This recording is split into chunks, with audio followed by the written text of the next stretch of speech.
Zwom. Doot, doot, doot, doot, doot. BMO. Hey everyone, and welcome to another BMO Creative crypto video. So this one is about unicorns.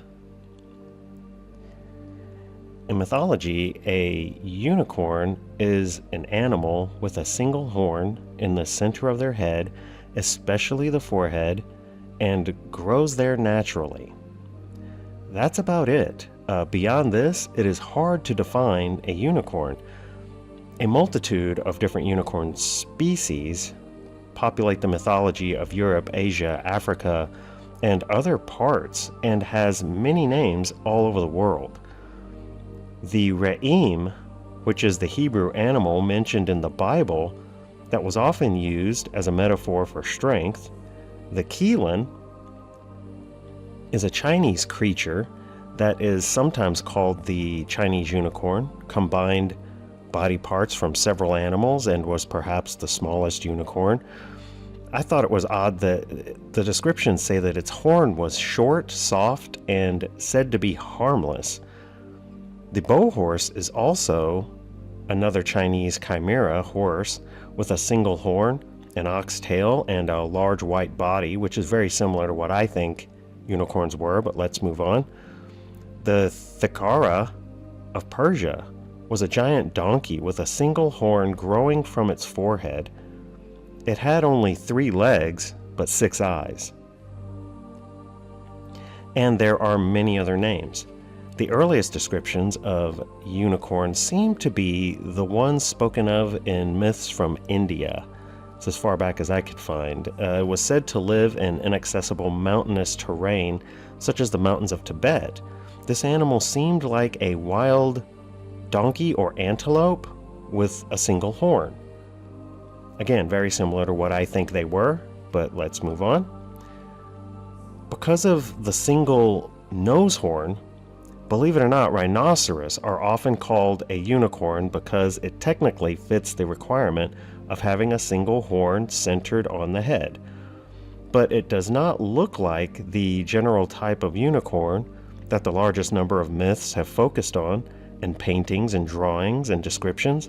Despite this, the rhinoceros is often presented by modern-day zoologists and historians as the all-purpose explanation for all unicorn sightings, including those in Europe, where most medieval people would not have had a chance to see such a creature. I do know that wealthy medieval Europeans, of course, regularly traded with Africans, but for sure, they would know the difference between what they describe as a rhinoceros and what they know to be a unicorn. The unicorn of European myth was smaller than a horse and had characteristics combining a horse, goat, and a deer. It always had dainty cloven hooves, I notice, not heavy horse hooves. I have found that the idea of a unicorn looking exactly like a horse is fairly new, all except for the horn, of course, and it's from modern fantasy art. Most in the past look a lot like the animal that I think the unicorn was, so let's move on. Unicorn sightings from many areas of the world have caught the attention of explorers and scientists in the past for hundreds of years. Unicorns always seem to be just around the corner, and there were many relatively unexplored corners of the world where they presumably might have lived. Eventually, though, this expectation faded, and the number of sightings of unicorns also faded along with it. Yet there are still some cryptozoologists today who think that so much history in sculptures and paintings and drawings and descriptions had to be based on something real. And I think they're right. So, some scientists believe the Elasmotherium, or Siberian unicorn, was an ancient species that went extinct around 29,000 years ago, and though there is no real proof of it having a huge horn, they say that the bump on the skull that was found on the skull is where it would have attached. So we don't know that it had a big horn, but that's the way they always remake them, to make the bones look like it had a huge horn. I don't know. So what do I think it was? Well, the top center creature here on this page, you can see right there at the top center an oryx. That's what I think it was. Because, based on the descriptions, it was a bovine-related creature, kind of like an oryx, that had two horns that grew very close together, maybe even sometimes twisted around each other, right in the center of the head.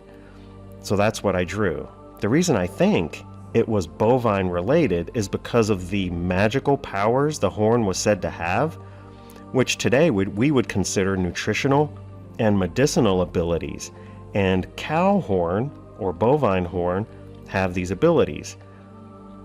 It is currently used in supplements for treating fevers, infections, fractures, high blood sugar, high blood pressure, and high cholesterol, urinary tract infections, and even mood disorders.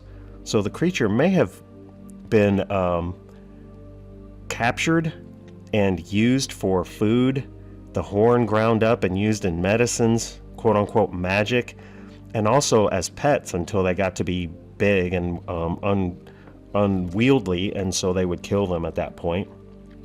And so that's what I think happened to what used to be real unicorns. So what do you think of the unicorn? Leave a comment below. Anyway, that is going to do it for this one. Thanks so much for watching. Please leave a like and subscribe to BMO Creative for more crypto videos. Thanks so much. Bye.